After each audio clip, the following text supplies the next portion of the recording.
Ada orang miskin dan kebanyakan orang miskin dia tak nak miskin pun Mi. Betul tak? Betul. Tapi dia nak keluar daripada pompong kemiskinan tu, tapi dia tak tahu macam mana. Dia tak nampak, dia tak jumpa jalan. Betul. Jadi orang yang bertanggungjawab adalah kerajaan.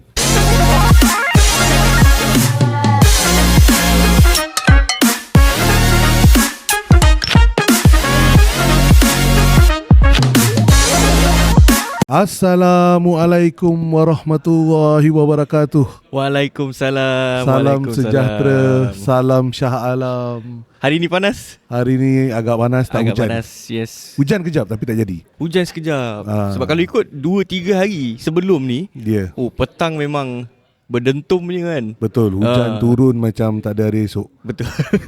Kita pergi risau banjir. Betul. Memang dah banjir pun sebenarnya. Yes. Banjir kilat di Banjir setengah kilat. tempat di Shah Alam. Betul, betul. 2 hari Dan lepas 2 hari lepas, betul. Tak, hari Sabtu lepas sebenarnya. Oh. Sabtu lepas Aha. Shah Alam mengalami banjir kilat yang teruk dan ke beberapa tempat di Lembah Kelang juga.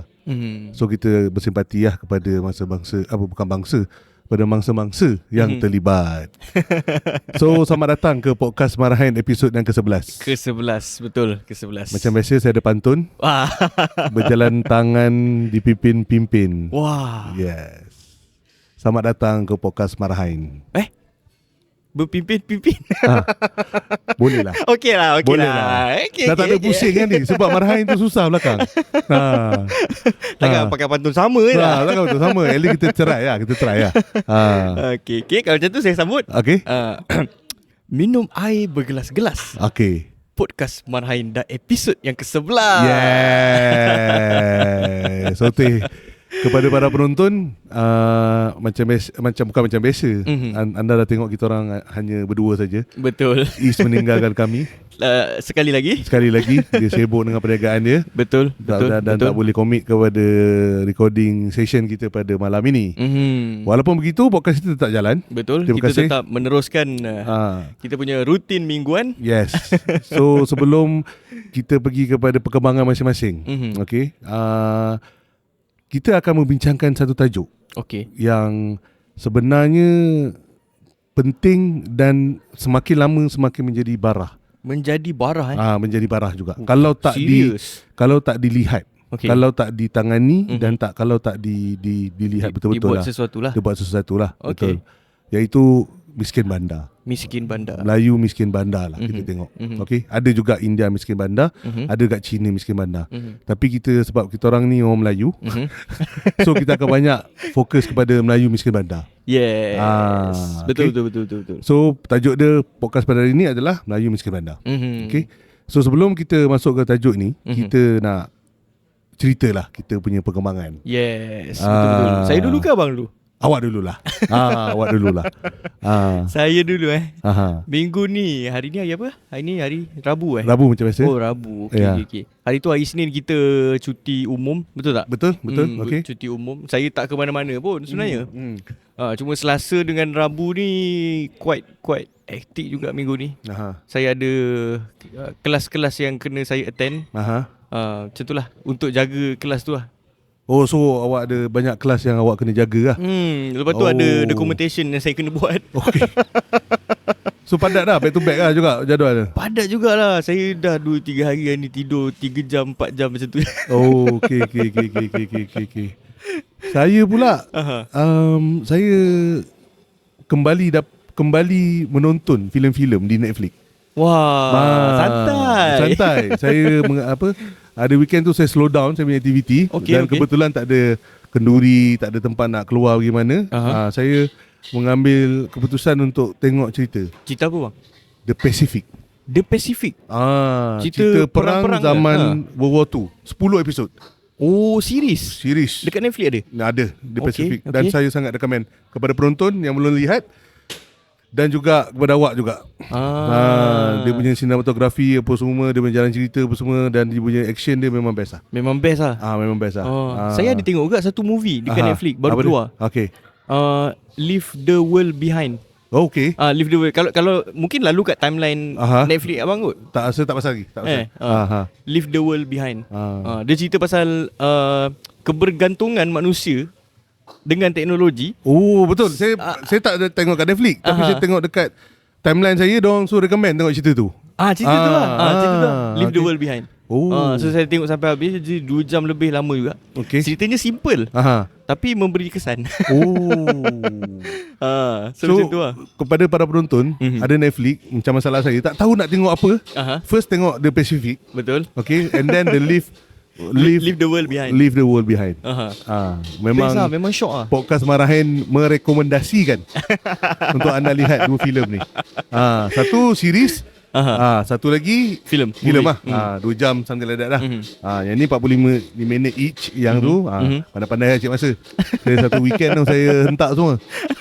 Habis lah. So 10 episod 20 episod saya habiskan weekend, Sabtu Ahad. Memang saya tengok apa tu kan, betul-betul lah tak gimana. So okay, kembali kepada tajuk kita, Miskin Bandar Raya.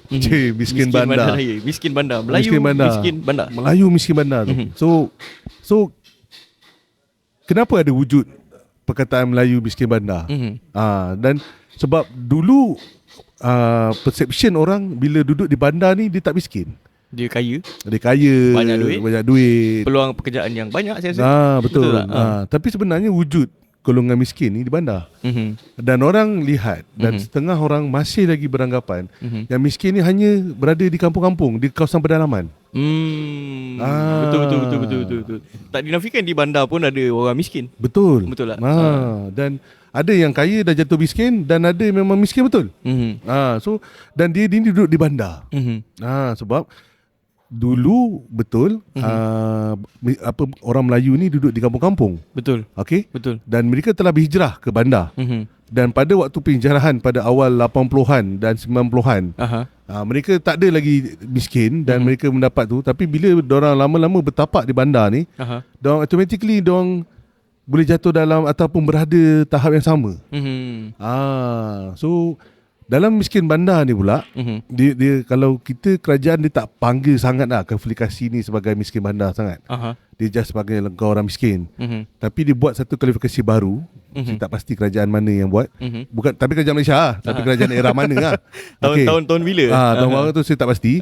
Dia ada kualifikasikan sebagai B40, M40 dan T20. Dan B40 ni dia tak adalah kata miskin, tapi antara orang golongan yang tersasar yang kerajaan selalu bantu lebih lah. Banding dengan disconnected pula. Okay, banding dengan M40 dengan T20. Okay, so dan bila miskin bandar ni lebih kurang dia bawah lagi daripada B40. So dia bawah lagi daripada B40. Sebab kualifikasi dia tak silap saya B40 is miskin. Dia B40 dia sebenarnya tak miskin sebab pendapatan dia adalah keluarga ataupun pendapatan orang tu adalah bawah 3,400. Threshold dia ada plus minus ya. Okay. T20 pula M40 pula 7,500. Okay. So dan T20 pula 15,000 ke 17,000 lebih. So classifying dia macam tu. Dia macam tu lah. Okay. Sebab biasa saya dengar je B40, M40. Betul. Yang saya faham B40 ni sefaham saya B40 tu daripada 100% percentage tu B40 tu 40%. M40 tu 40% golongan tu. Dan T20 tu another rest 20% tu lah. Okay. Menjawab lagi persoalan awak. Kualifikasi kerajaan Malaysia untuk mengatakan orang itu miskin, pendapatan keluarga dia, katakan awak dengan isteri ke, contohnya kalau awak dah berkahwin, kalau kedua-dua pendapatan bawah 2,400, awak dikategorikan sebagai miskin. Okay. So tapi bila kita cakap pasal miskin ni, ada yang miskin tak melarat. Ada yang miskin yang melarat lah. So ada orang pendapatan 2,400. Dah kau main kenapa pula? Itulah. Kau nak masuk podcast kucing. Ada kucing. So dia ada yang pendapatan 2,400 dia memang tak boleh nak teruskan kehidupan dia. Tak boleh survive lah. Dengan gaji tu, dengan pendapatan tu. Contohnya sebab beban tanggungan anak-anak. Kalau dia ada anak lebih daripada 2, semestinya ataupun lebih daripada 1 lah. Lebih daripada 1 lah. Dia akan mengakibatkan dia mengalami kesusahan. So dia memang harus dibantulah. Kalau dia pergi jabatan kebajikan masyarakat, kemungkinan besar kita pun tak pasti mekanisme anda macam mana. Tapi kita bukan nak bincang mekanisme bantuan, tapi kita nak melihat kenapa kita nak kupas Melayu miskin bandar ni.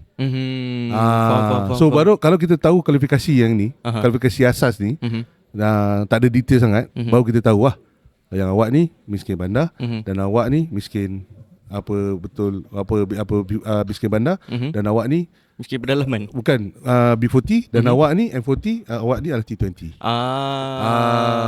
Faham. So untuk podcast ni kan, saya rasa saya letak miskin 2,400 ke bawah, P40, M40, T20. So T20 punya hal kita tak ada cakap apa-apa lah. M40 punya hal kita ada sentuh sikit.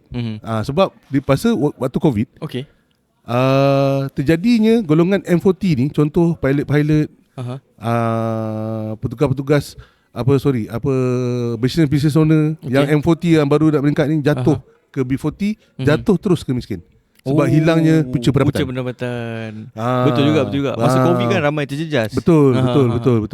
So kalau awak nak kupas ni bersama saya lah, apa yang awak nak, orang kata nak top up apa dalam masalah miskin bandar ni? Saya nampak miskin bandar kan.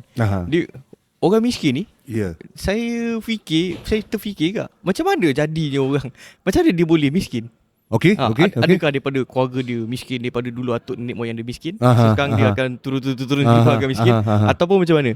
Dan saya ada baca satu study dan research lah di internet. Tu satu bentuk research. Saya baca dia cakap macam ni. Dia cakap dulu kenapa orang Melayu tu miskin? Orang Melayu tu miskin sebab masa zaman penjajah, orang Melayu ni ditempatkan di kampung. Faham. Masa kita kena jajah dulu, diorang kan pecah dan perintah. Jadi kalau ingat masa tu, kaum India diletakkan di estate dan juga ladang-ladang. Kaum Melayu diletakkan di kampung. Kaum Cina diletakkan di bandar, kawasan bandar, supaya diorang boleh berniaga dan sebagainya. Jadi dalam paper tu, dia cakap orang Melayu ni miskin sebab masa tu diletakkan di kampung. Disegmenkan terus di kampung. Yes. Okey, faham. Okey. Jadi mungkinlah itu salah satu punca kenapa orang Melayu tu jadi miskin. Daripada zaman penjajah dulu dah memang dianaktirikan, disegmenkan, dipecah dan perintah lah. So diletakkan di kampung. So sebab tu dia jadi miskin lah. Tapi yang kelakar kami kan, dulu pada tahun 1900-an 1900-an lah kan, sebelum sampai ke zaman merdeka. Kebanyakan orang Melayu ni yang berada di kampung, yang diletakkan, dia bukan sebenarnya, dia memang berasal daripada kampung tersebut. Itu satu. Dan dia memang, dia kata engkau tak payahlah pindah ke bandar. Something like that lah. Nothing for you dekat bandar. Dan bandar ni bandar-bandar baru dikuasai oleh peniaga-peniaga lah. Kebanyakan masa itu. So dia nak tukar environment itu pun masalah juga. So dia remain dekat kampung. Saudara mara dia semua kat situ, betul tak? Dan dia ni diperkenalkan dengan tanaman getah. Dan owner tanaman getah tu adalah orang kampung tersebut. Owner ladang getah tu adalah orang kampung tersebut. Betul tak? Betul. Tapi dia tetap kekal miskin. Sepatutnya dia orang kaya. Betul tak? Sebab dia ada tanah dan dia ada ladang, dia ada kebun. Dia ada kebun kan. Dia mengeluarkan hasil daripada kebun dia tersebut. Dan getah dia gunakan, dia still miskin? Sebab salah satunya terjadinya bila awak cakap pasal disegmenkan, dipecah, diperintahkan apa semua itu adalah faktor dieksploit oleh orang tengah. Faham. Maknanya bila wujudnya orang tengah ni, habis lah. Dia akan menindas golongan yang ni. Orang tengah ni boleh classify dia sebagai peraih macam tu Peraih, pemborong. Betul. So dia akan ambil hasil daripada kampung dan jualkan di bandar macam tu. Jadi dia diproses di kilang, di kilang Dan golongan peraih pemborong ni adalah salah satunya adalah golongan penjajah kita dulu, British. Patutlah. Dia kenal kan, engkau hutan ni sama ni kau tak ada buat apa-apa kan? Betul lah, tak ada buat apa-apa. Tapi kau still boleh makan ni. Pada waktu tersebut kau still boleh makan dengan hasil hutan kau. Why not kau tanam getah? So dia kau boleh jual. So kau boleh jual lah. So dia boleh dijual. Orang kampung ni tak tahu nilai getah tu yang dieksport ke seluruh dunia, yang diperlukan seluruh dunia untuk buat tayar sebagainya. Diorang tak tahu nilai dia sebenarnya. Dan orang ni exploit lah. Okay, you dah kata getah, okay, I beli lah you 10 sen ni, 5 sen ni, 3 sen ni. Pada waktu tu. Faham. Dan diorang dapat kecil, nipis. Apa yang diorang dapat tu berbanding dengan golongan peraih dan jual kepada pemurung untuk hasilkan kepada apa tayar tersebut. Betul Sama juga. lah. So masa tu kita jadi negara pengeksport. Betul tak? Tapi kita tak kita di sepatutnya kita jadi negara kaya lah macam tu. Kan kita ada sumber asli tu daripada kita kan. Betul. Kita antara negara yang boleh tanam getah dan punya tanaman getah yang paling banyak pada waktu tu sebelum dipotong oleh negara lain. So betul. pasal itu yang beza dia. Dan model yang sama, kerajaan tengok pula dan apa yang sekarang dia berbeza sikit apabila intervensi kerajaan tu dibuat. Sebab bila Felda di rancangan Felda dibuat, dia bagi tanah dekat you 10 ekar, you tanam sawit and then you hutang air apa semua, tapi sawit tu dijual pada harga yang kompetitif, bukan kompetitif, pada harga yang tak exploit apa peneroka getah tu. Faham? Ramai orang tak tahu sebenarnya pada waktu Covid geng-geng peneroka Felda ni diorang paling kaya sebab harga sawit masa tu naik. Betul. So sampailah sekarang. Kalau awak ada tanah certain ekar, saya tak pastilah dia punya matematik dia macam mana lah. Katakanlah 10 ekar. So awak boleh dapat hasil sawit tu bagus. Sebab orang tak ada exploit sawit. Orang tak ada exploit. Ya, betul. Dulu memang exploit gila-gila macam tu. Kau. Sebab tu orang kita walaupun masa tu ada kebun, ada ladang, tapi masih menjadi orang miskin di kampung. Dan orang tak ada harta, dia tak boleh berharta. Betul. Sebab dia memang di oppress, bukan dalam bahasa Melayu apa? Ditindas. Itu yang terjadi ni. Faham. Sebab lagi satu, kau boleh duduk kampung dan kau boleh kaya sebenarnya. Tak ada masalah sebab dia faktor lokasi. Kenapa peraih yang tak ada tanah 1 inci ladang getah pun boleh kaya raya? Betul sebab juga. Dia beli murah dan dijual pada harga yang mahal kepada kilang-kilang yang nak buat getah tersebut. Betul lah. Nak proses getah tersebut. So bila ada wujudnya eksploitasi tu, habis lah. Orang kita akan jadi miskin lah. Miskin lah. So kita pula tak menentang lah something like that. Kita tak menentang lah. Dia berbeza dengan apa yang terjadi kat mereka. Okay. Buruh-buruh apa kulit hitam dimasukkan daripada Afrika dan jadi hamba. Dan orang tak memiliki tanah tersebut. Dan orang jadi pekerja di ladang.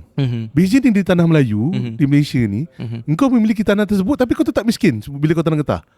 Tapi jangan tengok sekarang lah. Sekarang getah dah tak jadi keperluan sangat. Tapi once upon a time ago, getah memang harga tinggi. Ya, sepatutnya orang yang tanam getah tu dia yang paling kaya. Dia yang paling kaya. Dia pokok getah sendiri. Walaupun dia berhutang untuk beli anak benih, baja and so on, tapi dia tetap miskin juga. Di saat pada satu dunia gilakan getah. Sekarang dah ada getah sintetik, dah ada plastik and so on. Betul lah. Itu yang bagi saya kelakar lah. Kalau kita tengok, ini boleh jadi juga. Tapi situasi itu terjadi juga dengan nelayan-nelayan. Oh, nelayan. Awak ada boat sendiri, ada pukat sendiri, awak pergi laut, awak tetap miskin. Dia kelakar. Sebab ikan tu dijual kepada peraih. Betul tak? Kita pergi pasar, ikan kembung sekarang berapa ni kalau awak tahu? Saya pun tak ingat lah. Tak tahu. Mungkin RM6 kot. Mungkin. Tapi mahal lah berbanding dengan sumber protein yang boleh kata mahal berbanding dengan ayam. Dan dia tak dijadikan sumber protein pilihan yang pertama. Betul lah. Betul lah. Sebab dia mahal. Faham. Cuma betul macam cakap. Patutnya macam kes getah tadi. Patutnya orang tu ada bot, orang tu yang paling kaya. Saya faham kepentingan ada orang tengah ni. Contoh saya ada bot dan saya seorang nelayan. Saya pergi ke laut. Saya tangkap ikan. Takkan kau nak sampai ke pasar sampai nak jual, betul? Takkan saya nak jual kat pasar macam tu. So saya tak ada kedai kat pasar pun. Macam tu lah. So sebab tu pentingnya ada peraih tu. Tapi pemborong tu at the end of the day, peraih itu sendiri yang exploit. Ditindas. Ditindas. Pasal tu jihad orang tengah, kerajaan zaman PM mana dah ada nak buat jihad ada orang tengah, harus diperlukan. Memang dia destruktif kepada sistem ekonomi tersebut. Ya, selama ni contoh, kalau aku nelayan, kau selama ni pemborong ikan aku, kan? Aku dah sampai kat JT, Abang jual lah ikan kat saya. Ni aku di ikan kembung ni. Boleh lah kalau saya nak ambil sekilo RM1. Contoh kan. Kau pun okey lah, boleh lah Mi, berapa kilo dah ada ditimbang lah Mi. Nah, kau pun bayar cash kat aku. Katakanlah aku dapat hasil kata 10 kilo. Dapatlah RM10. Berapa betul lah? Aku sekilo RM1 tadi kan. 10 kilo dapat RM10. Aku pun bawa. Itulah hasil aku RM10 satu hari. Kau pergi pasar Station 6 Shah Alam, pasar Station 16, ataupun kau jual lagi dekat orang yang sebelum yang jual dekat pasar tu, dah harga dah lain dah Mi. Betul. Setelin RM6. Sampai di end user je jadi tinggi. Harga lain lah. Orang pasar pun tak ambil margin tinggi sangat. Faham? Betul lah. Awak ada cost PTI, transportation apa semua. Tapi eksploitasi di situ terlampau menekan. Betul. Dan saya rasa perlu dikawal lah. Perlu dikawal. Kau tidak sampai bila pun orang yang petani atau pekebun atau nelayan ni dia akan miskin. Saya tak nafikan. Ada juga nelayan yang kaya. Sebab kalau dia miskin, takkan dia mampu beli bot. Betul. Takkan dia mampu maintain dia punya bot. And so forth. Cumanya menjadi nelayan itu tidak macam menjadi nelayan di US. Betul. Dia macam tu. Nelayan kat sana kita tengok dia kaya raya. Di sini kita, bapak aku nelayan. So dia macam nelayan je dalam mindset kita tu. Betul. Miskin. B40. Dia macam tu. Pasal tu kalau kita duduk dekat Port Kelang, bandar jugalah. Sebab orang cakap orang ni dah melalut dah ni. dah terpergi kepada apa kata Melayu bandar, tapi cerita pasal kampung. Sebab kita cakap pasal asalnya orang Melayu tu dia anak pekebun getah. Dia tengok bapak dia tanam getah pun tak kaya-kaya ataupun susah. Bukan dia anak kaya, susah kan. So dia berhijrah ke bandar untuk cari pekerjaan lain. Betul. Itu yang bila awak cakap pasal tadi. Dia berhijrah ke bandar. Dan bila dia berhijrah ke bandar tanpa pendidikan, tanpa kelayakan, dan tanpa harta untuk dibawa untuk nak katakan untuk berniaga dekat bandar apa semua, dia dah jadi buruh kasar dekat bandar. Betul. Dan dia kekal miskin. End up dia akan jadi miskin. Betul. Dia tidak dapat mengubah nasib keluarganya pun. Macam tu lah. Cuma saya kalau kita faham dekat Malaysia ni dia ada miskin kat kampung. Betul. Miskin pedalaman dia. Dan ada juga miskin bandar yang kita nak bincang hari ni. Apa beza kedua-dua miskin ni yang abang nampak? Dia sama, kecuali dia sudut persepsi orang dulu dekat bandar, semua orang kaya raya senang. Sebenarnya kat kampung dekat bandar pun ada orang miskin. Dan orang miskin ni yang sebenarnya dalam institusi, kalau dia dah berkeluarga, dia akan jadi makin melarat sebab tanggungan dia tinggi. Betul. Dan dia satu lagi mengakibatkan benda ni saya baru baca, iaitu dia kurangnya nutrisi kepada anak dia tersebut. Sepatutnya contoh kan, kurang nutrisi kan. Sepatutnya anak dia contohnya kena makan sehari 2 kali. Ataupun sehari 3 kali. Sehari 3 kali. Tapi sebab dia kurang bajet, dia boleh sediakan makan sehari sekali je. So kurang nutrisi and then membawa kepada ni lah. Dan dia tak adalah sampai dia tak mati kelaparan. Dia still boleh hidup. Cuma dia kurang nutrisi. So pembesaran dia terbantut. Faham. Pembesaran dia terbantut, dia nutrien apa tu, otak dia tak tahu, dan sukan nak berkembang lah. Dan dia terjerumus kembali bila dia pergi sekolah. Dia tak perform, dia tak boleh perform exam, dia tak boleh melanjutkan pelajaran sebab dia tak cukup layak, sebab dia tak perform exam. Dan hasilnya dia kembali kepada dia kerja sebagai buruh kasar balik, dan tak ada kerja, dan dia masuk cycle kemiskinan tu. Faham. Ini sebab saya nampak pun orang miskin kat bandar ni pun masalahnya yang pertama tu adalah kos hari hidup. Betul. Kalau orang dulu berhijrah ke bandar, dia akan rasa macam, aku kat bandar ada peluang pekerjaan. Mungkin aku ada gaji lagi besar. Betul. Aku tak perlu ikut bapak aku naik bot jadi nelayan. Tak perlu pagi-pagi menuri getah. Tak perlu pagi-pagi menuri getah. Jadi peluang pekerjaan tu di bandar itu banyak, terbuka luas. Pintu rezekinya macam tu. Betul. Jadi sebab tu ada penghijrahan. Sebenarnya kalau kita tengok penghijrahan orang kampung, terutamanya orang muda ke bandar itu, start dia berhijrah tu bila kerajaan memperkenalkan DEB, Dasar Ekonomi Baru. Betul. Masa baru kenal DEB, so kerajaan kata, orang muda datanglah ke bandar, kat sini banyak peluang pekerjaan and so forth. Betul. Tapi kilang-kilang dia buka, kilang dia buka banyak sektor-sektor yang baru. Macam tu lah. Dan peluang perniagaan tu diberikan kepada orang Melayu. Betul tak? Bukan diraih secara merit. Yes. sama adil. Tapi betul, diberikan kepada orang Melayu. dan orang Melayu itu sendiri boleh memberi pekerjaan kepada orang Melayu yang lain. Betul. So dia cuba wujudkan cycle yang macam tu. Jadi orang Melayu yang dah berjaya di bandar akan tolong orang Melayu yang baru daripada kampung nak datang ke bandar. Betul. So di situ ada bekerja dengan orang Melayu di bandar. Betul. Macam tu. Betul. Cuma bilanya dah ramai orang berhijrah. Dan bila bandar itu dah berkembang pesat dan maju. Dia jadi masalah kos sara hidup pula. Segala bendanya mahal macam sekarang. Betul tak? Sewa rumah mahal di bandar. Betul. Obviously berbeza. Sewa rumah kat kampung dengan sewa rumah kat kawasan bandar. Betul. Sebenarnya saya jealous dengan kos sara hidup di pedalaman berbanding dengan kos sara hidup di bandar. Memang dia kata bandar ada shopping mall, ada segala kemudahan. Tapi bagusnya kerajaan Malaysia ni, kalau kita lihat di pedalaman, pedalaman mana? Okeylah, setengah pedalaman lah. Kebanyakan pedalaman mempunyai klinik kesihatan. Betul. Okey. Mempunyai sekolah. Mempunyai masjid. Betul. Mempunyai jalan raya, api elektrik, keperluan asas semua cukup. Air cukup. Betul. Ada lagi yang komen dekat bawah kata ada tempat yang teruk. Okey. Kita tak nafikan. Tapi most of kawasan pedalaman kampung dekat Malaysia semua ada. Betul. So tak ada apa yang tak cukup pun kat kampung sebenarnya. Betul. Saya nak tambah lagi satu ni. Bila soal saya nak cadangkan okey, cadangkan kepada pihak yang berkenaan sama ada dia nak angkat benda ni atau tidak. Bila dekat dalam bandar, kau miskin, kau ada anak 3-4, rumah pun 3 bilik, so dah jadi kepadatan dalam rumah tersebut, dan kau tak ada bajet nak menyediakan makanan yang bernutrisi kepada anak-anak dia.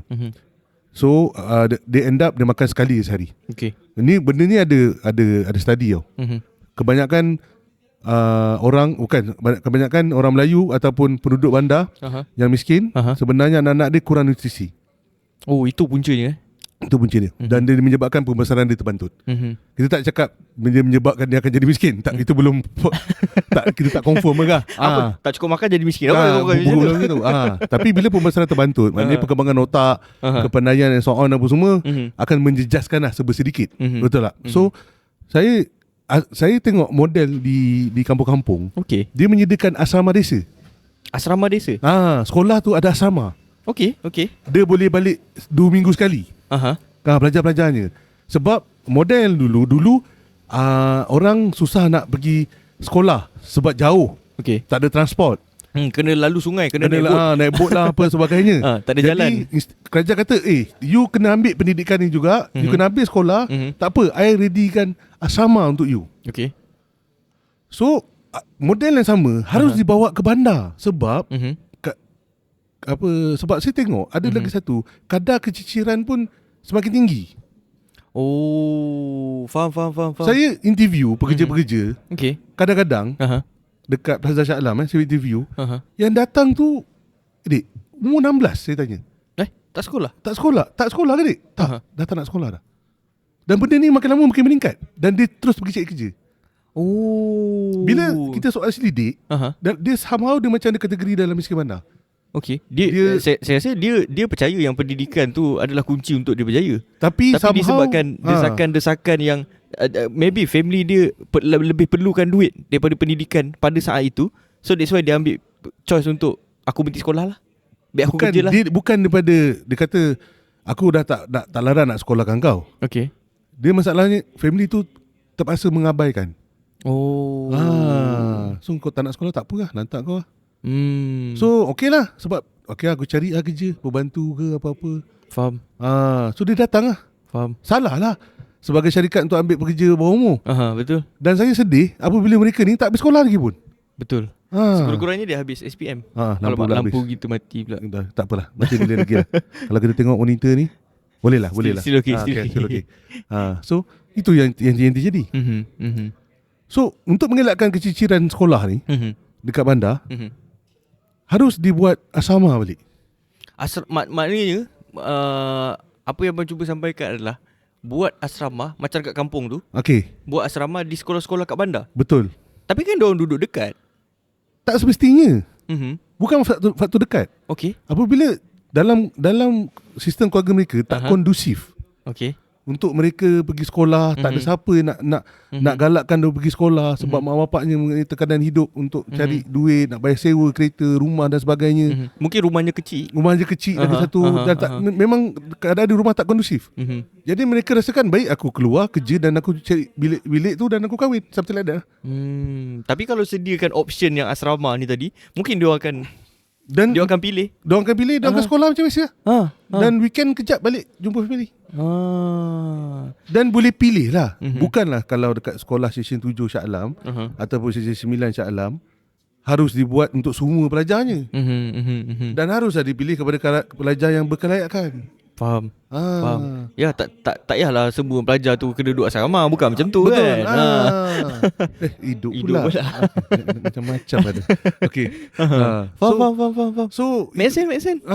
Itu jadi dia orang duduk dekat dalam institusi pendidikan tu dan dia orang boleh fokus kepada pendidikan asas tersebut. Betul. Jadi bila duduk asrama ni disiplin dia terjaga. Betul tak? Ada nak belajar pun senang. Ada bilik nak belajar dan sebagainya. Betul. Daripada di rumah mungkin ada masalah rumah tangga. Rumahnya kecil, kawasan yang tidak sesuai atau kondusif nak belajar tu. So bila duduk asrama tu dia lagi terjaga lah. Dia tak adalah bebas keluar sebab bila kat rumah padat sangat. Dia pun duduk luar, lepak luar lah. Dia tekan terdedah dengan masalah sosial yang lain. Betul. Sebab antara isu-isu miskin bandar ni yang saya tengok, yang saya baca dalam research paper tu, salah satu isunya benda macam tu juga. Sebab apa tau? Dia macam ni, miskin itu dia cakap, miskin itu selalu dikaitkan dengan gejala sosial. Betul. Dan gejala sosial tu banyak berlaku di tempat orang miskin duduk. Macam tu. Contohnya betul. Di kawasan-kawasan B40 atau miskin lah.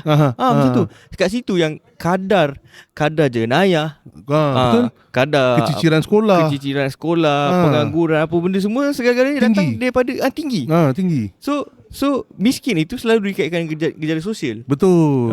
Dan yalah, sepatutnya inilah yang perlu dibuat. Macam mana kau nak keluar daripada situation tu? Betul. Betul tak? Siapa nak bela nasib anak-anak yang sebenarnya ada potensi untuk berjaya, tapi disebabkan family dia macam tu, environment tempat tinggalnya macam tu, jadi dia pun kawan dengan golongan yang macam tu. So dia tak berjaya lah. Tak berjaya lah. Macam tu. Sebenarnya dia orang ada peluang untuk berjaya. Betul. Cuma perlu dibantu lah. Kita tak boleh nak selamatkan 1% lah anak bangsa. Betul. Tapi dengan inisiatif macam ni, at least kita boleh selamatkan dan mereka boleh berpeluang untuk melanjutkan pelajaran ke peringkat yang lagi tinggi. Betul. Kalaulah di sekolah dah cicir, mana mungkin nak pergi ke pengajian tertinggi. Betul lah. Itu antara benda yang kita kesali. Dan kita pernah bincang pasal TVET. Kalaulah dekat sekolah cicir, nak pergi TVET macam mana? Betul. Sebab dia dah tercicir. Betul. Dia dah tercicir. Itu lepas tu kita end up yang saya paling sedih sekali, dia end up jadi drug addict. Dia jadi penagih danda. Betul. Nak tahu tak? Sebenarnya kan ada satu lagi benda yang kenapa kalau kita tengok orang Melayu ni jadi miskin kat bandar. Selain daripada tadi yang kita nampak adalah kos sara hidup tu yang tinggi dekat Malaysia. Ada lagi satu benda. Kita sekarang ni benda ni adalah pahit untuk dicakap. Tapi ia adalah satu realiti. Apa tu? Sebenarnya kita sekarang, orang Melayu kita yang kurang pendidikan dan sebagainya, orang-orang miskin di bandar, kenapa dia susah nak berjaya dan sebagainya? Sebab kita bersaing kerja dengan warga asing. Oh, itu betul. Kalau dulu, betul, masa DEB baru perkenalkan, orang kita daripada kampung datang ke bandar, ada peluang pekerjaan yang banyak. Kilang orang Melayu dan sebagainya. Termasuk juga dengan kaum lain. Different thing lah. Yang sekarang ni, kita sekarang ada satu persaingan baru, iaitu warga asing. Kita sekarang ni kena bersaing dengan warga asing untuk dapat kerja. Untuk berniaga pun bersaing dengan warga asing. Itu realiti yang betul. Dia main pula lampu. Itulah lampu ni. Tak apa, kita biarkan ada. Itu realiti yang saya nampak. So, macam mana? Dia macam ni. Melayu ni tak malas. Betul. Tapi warga asing ni dia ambil exploit sebab survivability dia orang. Contoh warga Bangladesh lah. Kenapa dia orang kata rajin, boleh kerja, berniaga apa semua? Sebab dia orang ada big why dia, kenapa dia nak kena survive kat Malaysia. Dia antara hidup dan mati dia. Sebab dia takkan patah balik dekat negara dia. Bangladesh mana yang patah balik rumah? Apa patah balik Bangla?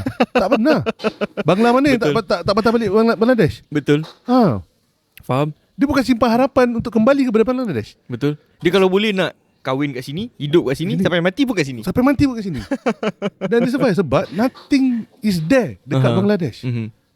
Tak ada apa untuk mereka. Negara diorang apa selalu kena bencana alam, banjir, taufan dan sebagainya. Dan rakyat diorang terlalu ramai. Dan diorang kata better aku cari kehidupan yang lebih baik. Pasal tu survival, insting survival dia menyebabkan dia lebih, orang kata maju, ada lebih rajin. Lebih rajin lah. Lebih rajin lah. Nak tak nak aku kena survive ni. Aku dah dekat negara orang ni. Betul. Kan? Nak tak nak aku kena rajin. Nak tak nak aku kena meniaga. Betul. Nak tak nak aku kena cek kerja. Aku kena kerja betul-betul. Macam nak tak nak aku kena kerja 12 jam. Yes. Betul. Tapi dan undang-undang Akta 1955, Akta Pekerja, tak membenarkan orang kerja lebih daripada sampai 12 jam. Betul. Dan ada 12 jam kena ada overtime. Betul. So ada syarikat yang exploit pula. Pasal tu model pada waktu 90-an ni kita buka kilang, assemble handphone apa semua. Dulu. Memang boleh. Tapi sekarang ni kenapa syarikat gergasi ni keluar pergi ke Vietnam pula? Sebab kalau yang tinggal dah tak boleh gaji dah pekerja-pekerja tempatan. Sebab pekerja tempatan sebab dia nak, kerajaan nak lindung hak dia orang. Kau tak ada kerja 12 jam. Kalau gaji kau 2,000 tak boleh. Betul.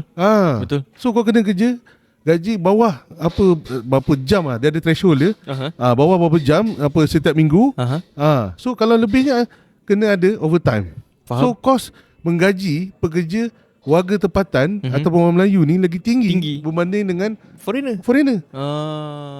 Dan dia orang ni resign lah bila ditindas. Bila dia orang resign ditindas, orang tengok, kau Melayu malas tu nak kerja. Yang ada Bangla pula dia survive. Dia dah ada hutang. Dia nak travel sampai sini. Masuk dah lah. Dia tipu kerajaan Malaysia. Dia masuk pakai permit peladangan. Siapa sampai kat sini mampus dia nak pergi peladangan. Dia takkan kerja kat industri tu pun. Dia takkan kerja kat situ. Dia lari. Dia akan duduk kat bandar-bandar. Dia akan buka berniaga. Kawan-kawan dia kata, you kerja sini lah. Dia datang lari. Betul. Itu hakikatnya. Betul. Tak boleh nak cakap orang Melayu tu akan miskin dan malas tu sebab dia orang malas. Tak boleh macam tu. Sebenarnya ada asakan atau desakan benda lain, environment kekangan. Akta Pekerja 1955 tak benarkan kau kerja 12 jam satu hari. Betul. Unless lepas 8 tu you ada OT kan. Ada OT. Itu pun ada limitation. Betul. Itu pun ada limitation. And then kena ada benefit yang lain. Bangla tak ada benefit. Betul. 2,000 je lah. 2,000 je lah. Saya silap seminggu 1 hari cuti. Ataupun 2 minggu 1 hari cuti. Faham. Ini realiti yang ramai orang tak tahu. Especially orang yang tak bekerja dekat sektor swasta ni.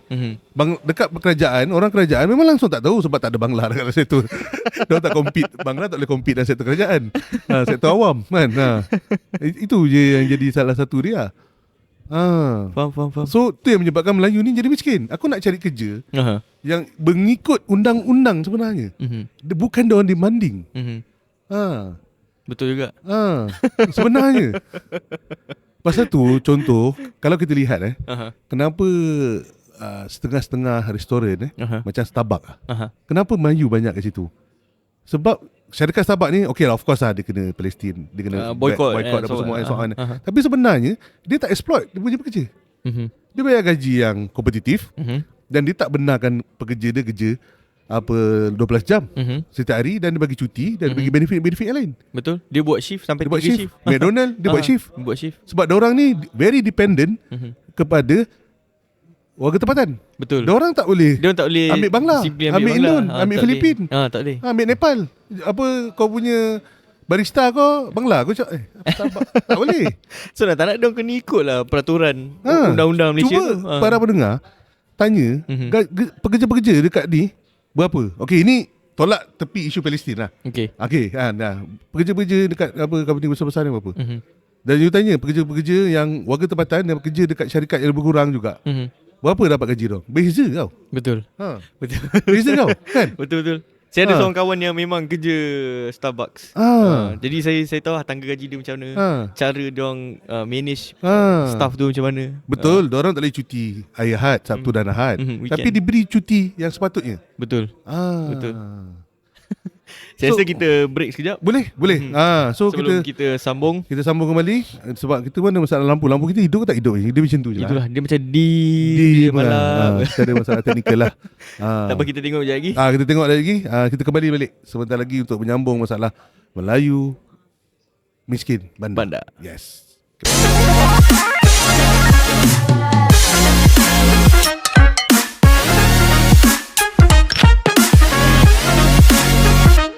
Dan kita kembali kepada podcast kita part 2. Yes. Yang telah agak serius malam ni. Betul. Kita membincangkan pasal Melayu yang miskin bandar. Yes. Tajuk ni sebenarnya dekat. Betul sebenarnya dekat dengan orang Melayu. Betul. Especially kat bandar yang merasai kemiskinan tersebut. Jadi kita dekat podcast Marahan ni bukanlah kata kita boleh merubahkan benda tu sekelip mata. Betul. Tapi sebenarnya miskin tu menjadi satu impak yang besar juga saya rasa. Pasal tu saya cakap dia jadi barah. Dia jadi barah kan? Dia jadi barah. Sebab kalau ramai orang miskin, kita susah nak membangun. Kita susah nak jadi negara maju. Betul. Saya fikir macam tu. Kita ada rakyat ramai pun, tapi ramai yang tak berkelayakan pun tak perlu, tak jadi apa juga. Tak jadi apa juga. Dan macam awak cakap tadi, kena compete dengan warga asing. Pun satu hal. Melingkup juga negara kita. Melingkup juga. Betul lah. Sebenarnya banyak orang kata apa, faktor lah. Banyak sebab orang Melayu ni jadi miskin kat bandar lah kan? Betul. Ada orang yang miskin dan mentaliti dia tak nak berubah, dia terus jadi miskin. Dia hanyut dalam arus kehidupan. Ada orang miskin, dan kebanyakan orang miskin dia tak nak miskin pun Betul tak? Betul. Tapi dia nak keluar kepada pompong kemiskinan tu, tapi dia tak tahu macam mana. Dia tak nampak, dia tak jumpa jalan. Betul. Jadi orang yang bertanggungjawab adalah kerajaan. Betul. Intervensi kerajaan ni, itulah tanggungjawab awak yang paling orang kata paling, kerajaan ni tanggungjawab dia paling utama je lah. Betul. Untuk membawa kemiskinan ni, untuk membasmi kemiskinan ni. Ini di bandar. Ini kalau ada Iskandar, dia akan cakap macam ni tau. Iskandar dia akan cakap macam ni. Ini kita jadi miskin sebab kita malas lah ni. Betul. Kau dah tahu tak ada kerja, kau cari kerja. Betul. Tapi kebanyakannya sebab kepimpinan ni macam ada satu kepompong. Betul. Betul. Dia satu bubble yang suka nak ditemusi. Dan ramai orang yang miskin dahulu pada tahun 70-an, 80-an berjaya keluar daripada kepompong tersebut. Betul. Saya nak share dengan abang. Ini daripada study yang saya baca tadi tu. Dalam study tu dia ada satu benda dipanggil cycle of deprivation. Saya tak berapa faham sangat. Tapi ini adalah cycle macam mana seseorang tu boleh menjadi miskin daripada daripada keluarganya lah. Dia cakap punca tu daripada kemiskinan ibu bapa. Bayangkan ibu bapa itu miskin. Jadi dia gagal didik anak dia. Gagal didik anak dia membawa kepada anak-anak yang bermasalah. Masalah sosial dan sebagainya. Macam kita bincang tadi, environment tempat yang ditinggal tu. Mungkin di tempat yang ditinggal tu banyak masalah sosial, kejadian sosial dan sebagainya. Itu pun salah satu faktor lah. Jadi bila dia bermasalah, anak-anak ni pendidikannya terabai. Jadi dia gagal pula kat sekolah. Macam tu. Dan dia kembali balik kepada bila dia gagal kat sekolah, dia tak ada pendidikan, dia menjadi pekerja yang tidak mahir. So bila menjadi pekerja tidak mahir, dia akan ulang cycle tu, ulang. Jadi macam mana kita nak crack? Macam mana kita nak crack the code supaya budak ni yang ada masa depan ni, dia boleh keluar daripada cycle tu. Satunya yang saya nampak adalah pendidikan lah. Betul. Pasal tu saya cakap, kalau sekolah dah ada dah bukan kita kekurangan sekolah. Betul. Isu dia, diorang tak ke sekolah sebab ibu bapa tu gagal untuk hantar anak dia ke sekolah. Betul. Dan mewajibkan diorang untuk bersekolah sebab tekanan dia. Dan tadi dalam podcast tadi awak ada cakap kemiskinan juga menyebabkan institusi keluarga tu musnah. Betul. Keluarga bercerai-berai. Betul. Akibat kemiskinan, tekanan kemiskinan somehow lah. Ya, betul. So, kewangan dan sebagainya. So apabila terjadinya benda tersebut, diorang tak pergi sekolah sebab ibu bapa pun dah tak dah bercerai-berai ataupun dah tak kuat institusi ibu bapa tu. Dan dia akan terabai lah. Betul. Dan tak keciciran sekolah. Betul. Pasal tu saya cakap tadi, antara intervensi kerajaan dibuat adalah perlu dibuat asrama untuk pelajar-pelajar sekolah di bandar. Dan ambil diorang ni sebelum diorang terjebak hanyut dan terjebak hanyut dalam masalah sosial. Betul. Cara nak crack the code tu, nak keluarkan diorang daripada cycle tu adalah dengan ni sini pendidikan. And then cara pendidikan tu macam mana? Cara dia macam ni macam cakap kan. Kalau diorang sibuk bersekolah, sebahagiannya akan pergi ke TVET, sebahagiannya akan melanjutkan pelajaran ke akademik, dan sebahagiannya mungkin jadi ahli sukan. Betul. Kita punya melahirkan generasi yang lebih baik daripada apa yang kita ada sekarang. Betul. Dan untuk keluarkan diorang daripada cycle tu dia macam ni tau. Ada dua situasi cuba bayangkan. Ada dua situasi. Satu adalah kata saya kerajaan, saya nak kena cater, saya nak kena buat sesuatu, do something kepada golongan orang dewasa yang miskin.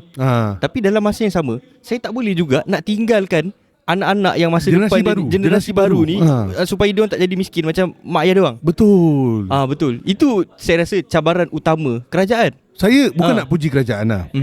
Kerajaan terpaksa menggemukkan kaki tangan awam untuk menyerap orang-orang ni supaya dia orang ada pekerjaan. Betul. Betul tak? Betul. Kita dekat Malaysia, that's the reality. kaki tangan awam antara yang terbesar di antara negara-negara lain. Dah menjadi beban. Betul. Sebab kerajaan kata dia dah fikir pasal pencen. So betul. Sebahagiannya itu untuk golongan yang dah dewasa sekarang, yang dah jadi dewasa sekarang, kerajaan dah telah serap. Tapi sekarang kerajaan dah tak mampu nak serap lagi bila population tu dah makin lama makin bertambah. Betul. Dan saya faham ada satu benda yang kerajaan buat. Dan contohnya kalau kita tengok ada program-program upskilling untuk golongan pekerja yang kurang mahir, dia pergilah kursus yang kerajaan sediakan secara percuma and so forth. Betul. Jadi kursus-kursus ni bantu diorang menjadi pekerja mahir dan seterusnya meningkatkan pendapatan diorang. Betul. Itu salah satu cara kerajaan buat untuk cater orang-orang dewasa atau golongan-golongan yang ni lah. Tapi dia tak boleh tinggalkan jugalah golongan generasi akan datang ni untuk diorang, supaya diorang tu tidaklah menjadi seperti generasi yang satu lagi ni. Betul. Itu yang saya lihat sekarang.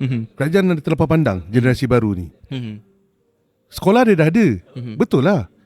Dekat Shah Alam ni berapa biji sekolah yang ada? Betul. Tak ada. Memang sekolah tu padat.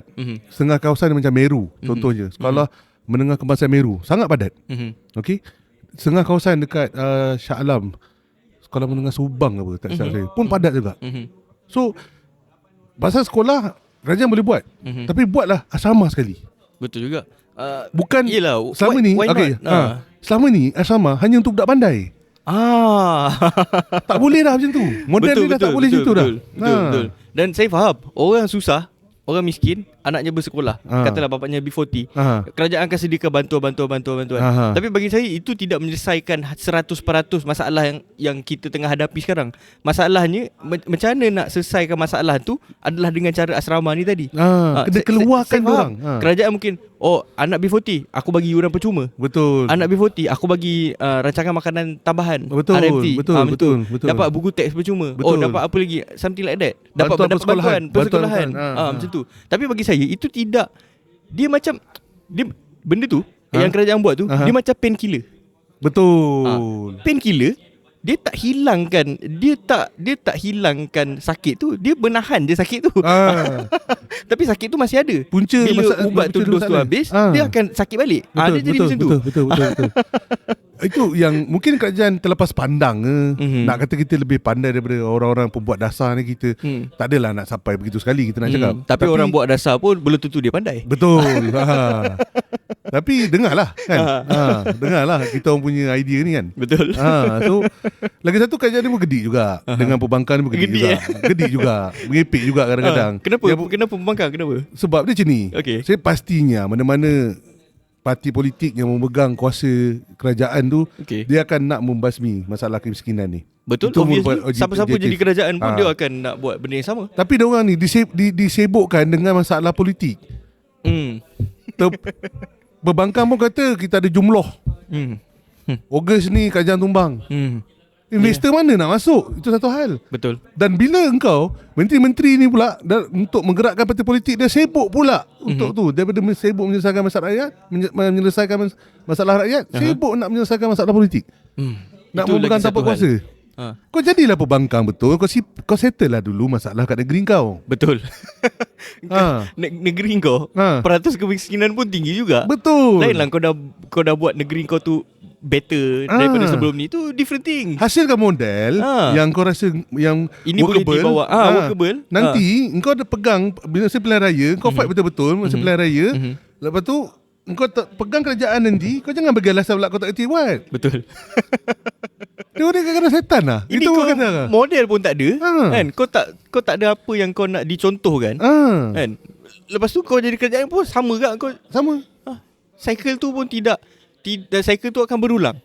Dah kita pula kena fikir macam mana nak crack the code. Macam mana nak keluarkan daripada cycle tu. Betul. Peruntukan dekat korang. Kuasa dekat korang. Aku yang sakit kepala. Aku yang kena makan Panadol. Itu yang lagi satu. Susah nak cakap. Yang kerajaan yang dia ada sekarang ni pun, kita tak adalah nak menjebelahi mana-mana pihak. Betul. Kerajaan dia sekarang tolonglah buat something. Kau dah ada buat cukai macam-macam ya. Betul. Dulu ada GST 10%, kau guling-guling atas jalan 6%, kau guling-guling atas guling-guling, kau buat membuka SSD, kau membuka kata menindas rakyat. Okay, sekarang kau buat macam-macam cukai, fine, tak ada masalah. Sebab kerajaan perlu cukai untuk menjaga pendapatan. Betul. Dalam masa sama, kau gunakanlah peruntukan daripada cukai-cukai ni, pendapatan dari cukai-cukai ni, dan halakanlah kepada tempat yang betul. Betul. Salurkan dengan sebaik-baik mungkin lah. Yes. Itu je kuncinya. Dan lagi satu lah. Ni agak sensitif juga. Kita bila masalah nutrisi kepada anak-anak miskin bandar ni kan. Okey, satu benda kan. Kita dah sekarang ni ada satu budaya yang kita hantar bantuan korban. Kita buat korban kan. Kita buat kat luar negara. Okey. Ada. Dia selalu saya jumpa dalam Facebook. Betul, okey. Sebab ada setengah masyarakat merasakan dekat Malaysia ni dah tak ada orang susah. Diorang dah boleh makan daging anytime. Something like that dah. Tapi kena beza daging burger Ramli dengan daging betul. Different thing. Okay. Daging proses dengan daging betul lain. Okay. So end up diorang hantar bantuan ataupun dia buat korban dekat luar negara. Sebenarnya kalaulah makanan daging tu sendiri diberikan kepada satu pihak. Satu pihak. Orang kata orang kerajaan lah, senang lah. Dan disimpan dan diagihkan semula kepada orang yang betul-betul yang memerlukan. Pastinya masalah nutrisi ni sedikit boleh dikurangkan. Kurangnya nutrisi di kalangan miskin bandar. Faham? So maknanya daripada macam sekarang ni kita buat korban tak actually luar negara lah, dalam Malaysia sekalipun. Betul. Kata ahli karya tu buat korban, dia distribute je benda tu. Betul tak? Dia distribute je mana-mana. Dan kebanyakannya dia distribute kepada karya tu balik. Yang sebenarnya tak ada masalah pun nak menerima daging korban. Itu adalah benda yang betul. Sebab daging korban dia kena bagi ke orang miskin macam tu. Faham. Itu satu. Okey, tapi masih ada golongan miskin yang tak dapat. Betul. Jadi kat situ datang yang punca kekurangan nutrisi. Diorang takkan meminta. Betul lah. Diorang takkan datang. Memang betul Bangla datang minta daging and so on. Memang betul. So siapa yang boleh bagi lah. Tapi sebenarnya pengagihan daging korban tu sendiri penting untuk diberikan kepada orang yang diperlukan. Betul. Fine, boleh tolong negara-negara yang Islam yang susah, tak ada masalah. Jangan lupa dekat Malaysia pun sebenarnya ramai orang susah. Betul. Cuma diorang ni tak meminta-minta. Setuju. Tapi persoalannya, sebab saya pernah berada dalam tim pengagihan korban ni. Persoalannya di manakah orang susah tersebut? Apabila di bandar. Dengan kepadatan penduduk tinggi. Aku nak tanya, kau orang susah, mampu saya tak mengaku. Betul. Kau berapa bulan dah tak makan daging? Mana semalam makan daging. Tapi makan daging burger. Daging burger lain. Itu salah satunya. Faham. Dan juga bila ada juga pihak, saya pernah jumpa orang yang tak nak bayar zakat tapi dia buat zakat sendiri. Dia bagi kepada luar negara juga.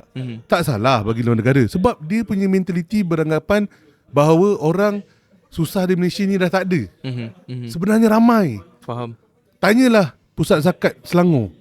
Tak cukup sebenarnya. Betul. Dia terpaksa bedak-bedak dia tu. Berapa ramai yang hari-hari pergi beratur kat kaunter. Betul. Nak minta bantuan zakat. Betul. Dan diorang kena siasat lah, sebab memang dia kata ada birokrasi and so on. Dan diorang kena betul dia ni sebenarnya banyak kali kita jumpa kat media sosial. Satu keluarga duduk dekat stesen minyak, tidur dalam kereta. Tapi bila disiasat, rupanya sekarang sedang dibantu. Jadi pasal tu siasatan dan birokrasi di pejabat zakat pun perlu juga. Betul. Supaya diorang penentukan diorang limited. Betul. Jadi diorang nak kena bagi kepada kumpulan yang memerlukan. Yes. Dia lagi satu benda kan, saya tak suka bila orang susah datang kat saya minta ikan. Saya takkan bagi ikan. Saya akan bagi dia pancing. Pernah dengar kan benda tu? Analogi macam tu pernah dengar. Betul tak? Jadi kerajaan kena banyakkan pancing, bukan kena banyakkan ikan. Betul. Bukan saya nak kata jangan tolong orang susah. Tak, saya tak cakap macam tu. Tapi tolong orang susah dengan cara yang betul. Betul. Dan benda ni memang kena buat kajian khas. Yes. Betul. Memang kena buat kajian. Kita punya energi kena buat kajian kat sini. Bukan apa energi kita buat majlis perasmian bagai nak gila, ramai bajet banyak apa benda semua, masing-masing dengar pengarah-pengarah berucap, lepas tu balik makan keripak, makan mihun. Tak apa-apa. Tak tahu apa. End up dia tak ada apa-apa. Betul. Isu yang sebenar tu. Betul. Orang kajian mungkin marah lah. Tapi ada sebahagian kaki tangan awam pun tahu apa benda yang tu. Ada kat yang delusional. Betul. Terikut budaya tah mana-mana hala tah. Bukan kata dulu asli dia orang betul kat bekerja. Lama-lama dia dah jadi delusional. Betul. Make sense. So kalau korang yang mendengar podcast ni antara nak menerima teguran ni, betul. Boleh terima lah. Boleh terpulang lah. So community tu sendiri, bukan kita kata semua 100% kat kerajaan. Betul. Community tu sendiri pun kena membantu. Masjid, surau, kena pasti. Dan apabila buat korban, dekat tu pastikan sampai. Betul. Saya tahu orang surau, orang korban, orang tu try nak sampaikan. Sebab yelah, kalau jumlah penurunan pun boleh tahan juga. Jumlah penurunan dulu surau 10 ekor. Mungkin masa Covid jadi 7 ekor. Sekarang mungkin tinggal 5 ekor. Sebab ada orang Malaysia yang berkemampuan hantar bantuannya kepada orang lain. Sebab beranggapan orang Malaysia dah tak tahu susah. Betul. Itu bahaya. Betul, itu bahaya. Itu bahaya. Macam contoh saya cakap tadi kan, jangan bagi ikan tapi bagi pancing. Macam contohnya adalah saya tak cakap, saya faham lah. Sekarang rumah makin mahal tau. Saya faham benda tu. Dan ramai orang susah, lagi-lagi lepas Covid itu, ramai yang jatuh ke B40 daripada M40, tangga gaji jatuh kepada B40. B40 jatuh lagi ke bawah pun ada. B40 ramai jatuh lagi ke bawah yang jadi terus miskin, apa keadaan so forth tu. Fakir. Dia bukan nak cakap banyak tapi peratus increasing meningkat macam tu kan. Dan saya nampak macam ni tau. Tak salah kerajaan nak buat rumah PPRT. Serius tak salah. Apa yang kerajaan buat tu membantu rakyat yang susah dan rakyat dan miskin. Tapi kalau kita tak bagi peluang kepada rakyat-rakyat yang miskin tu untuk mengubah nasib dia, dia akan selamanya nak dibantu. Okay. Contoh saya orang miskin. Saya tak ada rumah. Saya mohon dengan kerajaan. Kerajaan bagi saya rumah. Okey, saya dah ada rumah. So saya boleh kerja lah sebab rumah tak bayar. Ada jadi macam tu. Dia tak ada dia akan selamanya duduk dalam safe zone tu, comfort zone tu. Mentality subsidi lah. Mentality subsidi tu dia akan ada tau. Ini kalau saya cakap, kalau Is ada dia akan cakap ni. Betul. Macam tu. Betul. Tapi kali ni saya nampak pandangannya macam tu. Dia kerajaan tak salah tau nak buat rumah PPRT ke, nak bagi subsidi ke, nak apa ke. Dia tak kisah. Memang betul benda tu membantu. Betul. Tapi better bagi bantuan tu dengan cara yang betul. Another way supaya dia orang ni tidak mengharapkan bantuan-bantuan kerajaan, tidak mengharapkan semua benda free. Betul. Tidak mengharapkan semua benda murah. Betul. Tidak mengharapkan rumah percuma contohnya. Macam tu. Contoh macam zakat.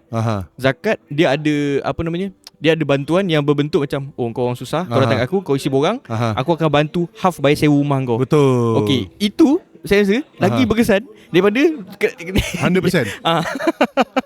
Macam tu. Aku tak tolong kau semua, aku tolong kau separuh. Kan? Sebab aku kena tolong orang lain juga. Betul. Tapi engkau kerja lah supaya engkau bayar lagi separuh. Dia macam tu. Cerita simple dia macam tu. Betul. So memang awak cakap intervensi tu kadang-kadang kita tak boleh nak bagi ikan, kita tak boleh nak bagi daging. Terus kita kena bagi pancing untuk dia cari ikan tersebut. Tapi daripada peringkat yang boleh kata sekarang ni dah jadi barah, intervensi untuk bagi ikan tu diperlukan daripada peringkat awal. Anak kau keluarga bawah kategori B40 dengan semua pendapatan yang telah disahkan, okey, anak kau boleh masuk sekolah. Boleh hantar ke asrama bandar. Okey, itu satu. Semua persekolahan dia ditanggung oleh sekolah. Sekolah jangan mepek-epek lah, minta macam-macam. Okey kan. Itu sekolah satu hal juga. Okey. So dah selesai kat situ. So makanan dia apa semua telah ditanggung oleh sekolah. So kalau macam dia pula tak boleh kerja apa semua, dia terpaksa bertanding, tu dah hal lain. Itu memang kerajaan nak kena crack the code lah. Yes. Macam mana nak bagi peluang pekerjaan lagi kepada rakyat. Macam mana nak membantu orang rakyat-rakyat yang susah dekat bandar ni. Peluang-peluang perniagaan. Macam contoh, dia nak berniaga. Dia tak boleh nak simply letak dia berniaga di tepi jalan. Sebab dia memberi tekanan kepada kedai-kedai yang kedai-kedai makan yang dah buka dekat rumah kedai, kat premis yang dah establish. Dan dia juga menyebabkan kesesakan yang tak sepatutnya dekat simpang-simpang tu, tiba-tiba ramai pula orang berhenti. So dia ni kena diletakkan dekat shopping mall, yang tempat yang sepatutnya untuk orang berbelanja. Betul. Dan kerajaan pula selalu juga buat benda yang tak betul. Dia buat satu tempat yang ceruk, tempat orang yang orang tak pergi. Itu yang dibangunkan. So itu masalah lagi satu lah. Betul. So dia boleh generasi yang sekarang dan generasi yang baru boleh dibantu. Betul. Side by side. Dan memang dia tak boleh selesaikan 100%. Tapi at least dia boleh mengelakkan dia menjadi barah yang boleh membunuh negara. Itu yang kita tak nak. Macam program-program upskilling yang saya cakap tadi tu kan. Kita tak bagi kerja. Tapi kita bantu dari sudut upskilling. Betul. Maknanya dia membantu dia untuk menjadi pekerja mahir, dan dia keluar menjadi seorang pekerja mahir. So dia boleh mengubah nasib family dia. Itu adalah satu cara yang betul. Betul. Sebenarnya. Tapi kalau hanya program upskilling saja, bagi saya dia tak cukup. Apa yang kena ada? Ini bukanlah camp base tari solat sekolah, bukan. Okey. Betul. Kan? Tapi kena ada kelas supaya mindset diorang ni berubah. Kena ada kelas-kelas mungkin motivasi. Betul tak? Betul. Supaya diorang nampak dunia yang nyata, realitinya macam mana. Tak boleh, aku kena berubah. Dah sampai masa aku kena berubah and so forth. Kelak-kelak motivasi ni ada dekat MLM. Geng MLM ni pandai pula. Dia cari orang yang macam ni. Lagi dia perah duit orang ni. Exploit. Model perniagaan tak apa-apa. Yang terbaru Quantum Metal pun tengah problem. Quantum Metal? Dia jual emas. Apa tu? Tapi model dia kompleks lah. Okay. So sekarang dah tak boleh bayar dia punya revenue. Masak. Dah start sangkut lah. So ringkasnya macam tu lah. Okay. Itu satu hal lah. Betul. So betul lah awak cakap ni, kesedaran. Dan pihak kerajaan melalui Kementerian Jabatan Penerangan, RTM, dia punya organ-organ media sosial dia, buatlah. Betul. Daripada buat program-program yang tak apa-apa, buatlah benda tu. Betul. Kita ada banyak benda macam contoh itu hari kerajaan mengumumkan kita menerima jumlah pelancong yang teramai dekat Asia Tenggara. Berbanding dengan negara-negara lain. So something we have, maknanya ada ekonomi di situ. So siapa yang tengah sedap. So kita kena hasilkan juga orang yang membantu kita punya sektor ekonomi di kalangan orang-orang miskin kita. Dan orang boleh bantu mungkin upskilling untuk membantu sektor ekonomi. Faham. So antara tu kena ada sinergi lah. Betul. Dan sinergi ni start daripada kerajaan tempatan, oleh adun-adun di don-don kawasan-kawasan orang, dan bawa kepada parlimen. Parlimen bawa ke tu. Sebab kadang-kadang kita tahu kan, saya tadi baru dapat program pertanian dalam bandar. Parlimen Shah Alam. Ahli Parlimen Shah Alam buat pertanian dalam bandar. Khusus pertanian tanaman tu. Bagus lah. So patutnya kerja kau buatlah benda tu. Tapi isu dia kat bandar ni mana nak tanam, mana tanah, celah mana tanah kan. So celah mana nak tanam kan. Tapi tak apa, dia boleh buat. Dia adalah tanah. Still workable lah. Faham. Tapi kena lipat gandakan usaha lah. Sebab rakyat telah pilih kau. Betul. Kau jangan gedik buat macam-macam. Takkan rakyat pilih kau, rakyat pula nak kena fikir. So nanti lepas ni kita hantar link podcast kita kat dia. Okay. Betul. Kita pun dah tengok tadi banyak apa, sedikit lah sebab-sebab kenapa dia orang ni jadi miskin. Kita dah tengok bab sejarahnya macam mana. Kan, kita dah tengok punca-puncanya jadi miskin tu macam mana. Betul, masalah betul, moral anak dan sebagainya. Jadi betul, itulah. Kalau saya saya tak tahu, mungkin saya dilahirkan bernasib baik. Mungkin saya dilahirkan bukan di golongan orang yang miskin. Tapi walaupun saya tidak dilahirkan di golongan yang miskin, saya tetap berusaha untuk nak majukan diri saya. Betul. Sebab mindset tu sepatutnya semua orang kena ada. Kau orang kaya ke, kau orang miskin ke, kau kena ada mindset tu untuk kau majukan. Kalau aku orang kaya, mindset aku nak lagi kaya. Betul. Dia macam tu. Betul. Yang penting kau nak keluar daripada kau punya comfort zone. Jadi kalau saya orang susah, saya akan fikir untuk macam mana aku nak keluar daripada kesusahan aku ni. Betul. Dan saya faham, ya kerajaan tolong lah. Berapa persen daripada macam mana saya nak keluar tu, berapa persen tu kerajaan tolong. Cumanya benda tu bermula daripada diri kita sendiri. Betul. Betul lah. Macam kita, apa yang kita buat ni secara tak sedar merupakan program kesedaran. Betul. Mungkin ada orang dengar, viewers yang dengar, and then boleh mengubah sedikit sebanyak fikiran. Tukarlah mindset. Betul. DM lah kita orang. Kita orang mungkin boleh pimpin. Betul. Jangan ramai sangat, nanti tak terjawab. DM lah kita orang punya YouTube ataupun kita orang punya Spotify. So kita insyaAllah kita boleh pimpin macam mana. Betul. Apa program upskilling yang kita boleh.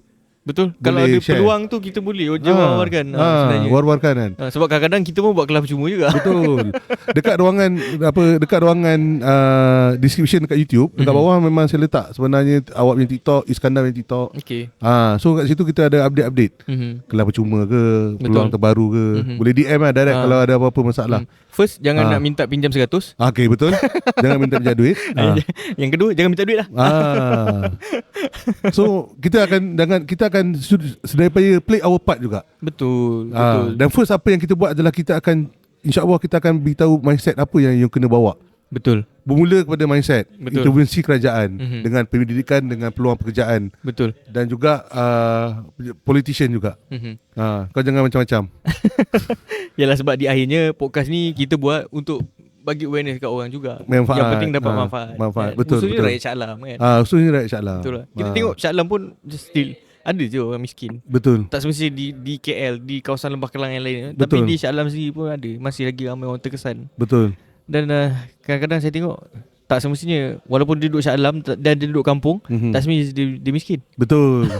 Kadang-kadang kita tengok orang Sabak Benam lagi kaya. Yes. Ya, outskirts sikit daripada Shah Alam kan. Dia orang lagi banyak duit sebenarnya. Banyak duit. Betul. Dia tak tahu lagi kan. Ramai dia mentaliti pun nak kena berubah, iaitu tak ada orang miskin. Ramai orang miskin sebenarnya di bandar berbanding dekat kawasan pedalaman. Betul. Betul. Dekat sekolah, dekat kampung, contoh kat Sabak Benam, budak-budak sukan nak cicir sekolah sebab diorang nothing to do. Yes. Kan. Dekat tu diorang boleh melepak.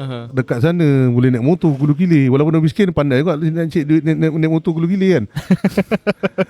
Dekat bandar ni different. Dia punya different. So kita harap ibu bapa ke ataupun pembuat dasar ambil lah kira generasi baru. Betul. Generasi yang sedia ada ni mungkin kerajaan boleh settle kan. Dan kita nampak dia orang bagi bantuan sara hidup, program allowance sekolah yang tu, pendidikan buku teks yang percuma sebenarnya. Dan ramai juga orang tak perasan sebenarnya. Dan saya pun sangat terkesan apabila diorang kutuk hospital kerajaan. Hospital kerajaan merupakan sistem kesihatan yang terbaik dalam dunia. Dan kita boleh menikmatinya dengan hanya RM1 je. Betul. 2-3 jam. Ramai orang beratur. Contohnya ada satu influencer saya malah nak cakap. Dia accident itu hari. Dia ada accident. Dia telefon hospital swasta, ambulan nak ambil dia. Suruh dia pick up. Hospital swasta tu punya ambulan tak sanggup. Sebab dia masa kemalangan. dia end up dia telefon hospital kerajaan. Hospital kerajaan pun pick up ada. Okay. So dia masuk dan dia masuk dan dia tak menerima rawatan selama 3 jam. Okay. Lepas tu dia mengamuk lah. Dia mengamuk lah. Lepas tu dia daripada situ baru dia pergi ke hospital swasta yang lain. Okay. Saya nak beritahu saya pun ada pengalaman dekat hospital kerajaan. First dia masuk, dia akan check you punya blood pressure. Betul. Dia akan tengok engkau ni apa tulang dah terkeluar ke ataupun sebagainya.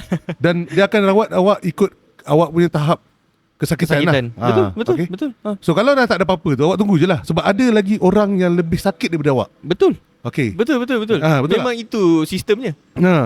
Dan sorry to say, hospital di Shah Alam ni pula, hospital C7 di Shah Alam ni pula, tempat yang dia mendapatkan rawatan tu, memang orang kata sesak, ramai orang. Betul. Okay. Betul. Dan dia terpaksa orang kata mengutamakan tahap kesihatan lah. Dan dia marah dalam dia punya post dalam media sosial tu. Saya terasa. Sebab saya kata, kalaulah engkau tak dapat rawatan, tak dapat jumpa doktor selama 3 jam, maknanya petugas awal, dia punya medical officer dia yang dah check, maknanya awak dalam keadaan stabil. Betul. So apa yang kau nak herankan sangat? Dia kena faham. Dia pergi hospital kerajaan. Kat situ ramai orang. So sebab tu sistem tu dicipta, sistem tu dibuat. Betul. Untuk memudahkan proses perjalanan hospital tu. Contoh, kalau engkau luka sikit, takkan aku nak bagi kau masuk zone merah. Betul. Takkan nak duduk masuk je dalam ICU. zone. Takkan nak bagi masuk ICU. Doktor Kau duduk pun- dalam zone hijau tu. Betul tak? Doktor nak kena attend orang lain lagi. Lain lah kau datang pengsan, kepala kau ke belakang ke. Macam tu. Pastinya kau jumpa doktor terus. Betul. Simple je benda tu. Dan benda ni dia highlight dan dia menyebabkan masyarakat tak percaya kepada sistem kesihatan kita. Itu yang saya tu. Yeah. Of course lah. Sebab dia influencer. Dia kena ada tanggungjawab lah bila awak buat tuduhan ni. Ya. Memang betul ada cerita yang orang mati dekat hospital tanpa tu. Tapi percentage of orang yang orang kata teraniaya di hospital kerajaan ni single digit ataupun sangat sikit berbanding dengan orang mendapat peluang rawatan yang baik. Betul. Berbanding dengan tu. Dia punya tu dia tak boleh perfect lah, babe. Betul. Betul lah. Betul. Memang musibat juga bagi saya musibat juga Dah lah kau punya Memang bangsat. Dah lah kau punya hal tu macam seolah-olah kau nak jadikan konten. Betul. Lepas tu kau pergi tembak pula. Mungkin dia konten. Kau tahu tak? Kau tak tahu yang orang dekat nurse, orang yang kerja doktor, shift dia berapa jam, babe? Betul. Betul. Dia nak kena layan patient lagi. Banyak lah. Dia abaikan dia punya keluarga apa semua demi dia punya tanggungjawab dan amanah dia. Betul. Dan kau boleh simply cakap gitu je. Cakap macam tu. Dan itu pun mungkin first time kau datang hospital kerajaan. Lepas tu kau buat macam tu. Selama ni kau pergi hospital swasta. Bila kau rasa susah sikit macam tu, tapi kita yang biasa pergi hospital kerajaan ni tak ada masalah. Tak ada masalah. Dah memang kita tahu hospital kerajaan tu macam tu. Macam tu. Tapi Kementerian Kesihatan tolonglah. Kesesakan ni somehow je kena selesaikan lah. Kena improve. Betul. Dan sebenarnya hospital kerajaan banyak agak improve. Betul. Daripada dulu. Apa tengok hospital Kelang dulu. Macam ini pandai. Macam pasar malam dulu. Betul. Sekarang ada hospital Shah Alam. Kurang sikit. Kan? Dan hospital Shah Alam selesa. Betul. Tak ada masalah. Dan hospital Kapar sedang dibina. So mungkin lambat siap lah sebab nak buat hospital kan. Bukan kecil punya kerja. Bukan macam pasang kemah. Kalau kita cerita hospital ni kena buka lagi satu episod saya Betul. Sistem kesihatan Malaysia.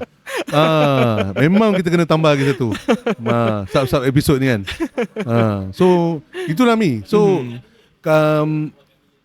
janganlah, bagi saya influencer sini memang melingkupkan lah. Betul. Apa benda lah korang ni. Dah macam kau ni nak jual barang ke, kau nak jual kau punya kisah hidup. Udahnya macam dia buat cerita dia sendiri lah. Bagi saya orang macam tu, dia tak kisah dia content creator ke, dia influencer ke, dan dia sampah lah tu je. Betul Mi. Kau nak menggunakan semua benda untuk ni kan. Kau punya cloud kau kan. Betul. Kalau kau membincangkan benda tu dalam podcast tu different things. Betul. Tak kisah kau bincang isu apa tapi tu different. Ini kau memburukkan macam tu. Sebab dia lagi satu, bila ambulans dah ambil, dah check up dia, dah tahu dah, dia dah keluar report dah keadaan kau macam mana sebenarnya. Ya, kau stabil kan? Bukan kau kena operate sekarang pun. Itulah. Aduh, macam-macam Macam-macam lah. Satu benda yang Hai, tak tahu nak cakap. So, itulah kembali pada kita punya tajuk. Miskin bandar, Melayu miskin bandar ni. Dan ada juga bangsa lain. Betul, yang miskin juga. Dan kita tak cakap bantu saja orang Melayu. Bantulah bangsa-bangsa lain pun, tak ada masalah. Betul. Sebagai saya tak ada masalah. Bangsa-bangsa lain kalau ada India, Melayu, bantu sekali. Masukkan dalam sekolah sekali. Jangan tu, itu satu tajuk lain juga. Sekolah.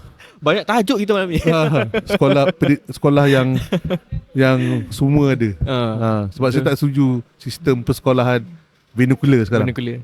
Saya sangat tak setuju. Sebab dia menghalang perpaduan. Betul. Dan saya rasa kita duta perpaduan sekarang kan, Sabi Yunus dengan isteri dia baru dia sekarang. Apa tu nama dia? Lupa nama.